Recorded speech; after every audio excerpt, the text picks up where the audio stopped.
বিসমিল্লাহির রহমানির রহিম। আসসালামু আলাইকুম ওয়া রাহমাতুল্লাহ। আশা করি সবাই ভালো আছেন।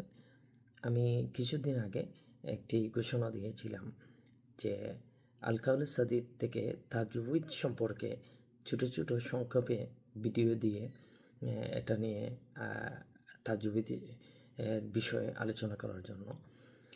অতএব আমি আজকে প্রথমেই ভিডিও করতে যাচ্ছি এবং ছোট ছোট ক্লিপের মাধ্যমে খুবই সংক্ষেপে যাতে তাজউইদ সম্পর্কে একটু আমি আপনাদের সামনে অভিজ্ঞতা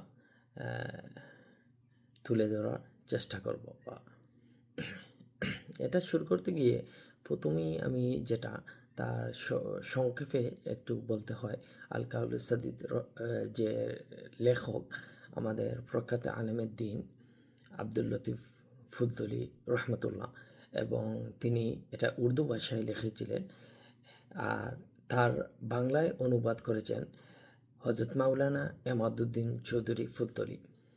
অতএব এটা একটি তাজউইদের বাংলাদেশের উর্দু এবং বাংলা ভাষায় প্রখ্যাত একটি বই, যেটার মাধ্যমে বাংলাদেশে এবং পৃথিবীর বিভিন্ন দেশে লক্ষ লক্ষ মানুষ এটা উপকৃত হচ্ছে এবং কোরআনকে শুদ্ধ ভাষায় শিখতে গিয়ে যে কোরআনের তাজউইদের বিভিন্ন গ্রামাটিক্যাল বিষয় রয়েছে সেগুলোর সারসংক্ষেপ এবং সেগুলোর কোরআনে শুদ্ধ করে শিখতে গিয়ে সহকারী বই হিসাবে সবচেয়ে প্রখ্যাত একটি বই, সেটি আমরা আপনাদের সামনে ছোটো ছোটো ভিডিও ক্লিপ দ্বারা তার বর্ণনা করব ইনশাল্লাহ।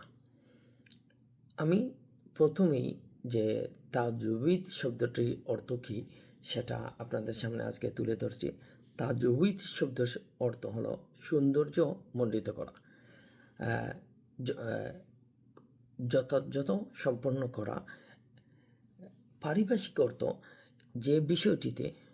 যে বিষয়টিতে হরফের মাখরাজ, সিফত ইত্যাদি বর্ণনা করা হয় তাহাকে তাজউইদ বলে।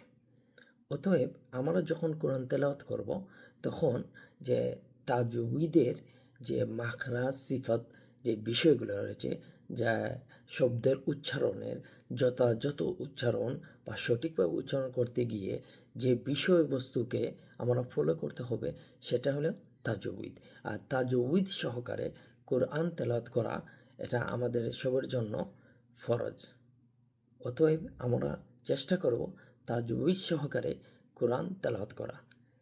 আবারও বলছি, তাজউইদ শব্দের অর্থ সৌন্দর্য মণ্ডিত করা এবং যথাযথ সম্পন্ন করা। যে বিষয়টিতে হরফের মাখরাজ, সিফত বিষয় নিয়ে আলোচনা করা হয় তাহাকে তাজউইদ বলে। আসসালামু আলাইকুম।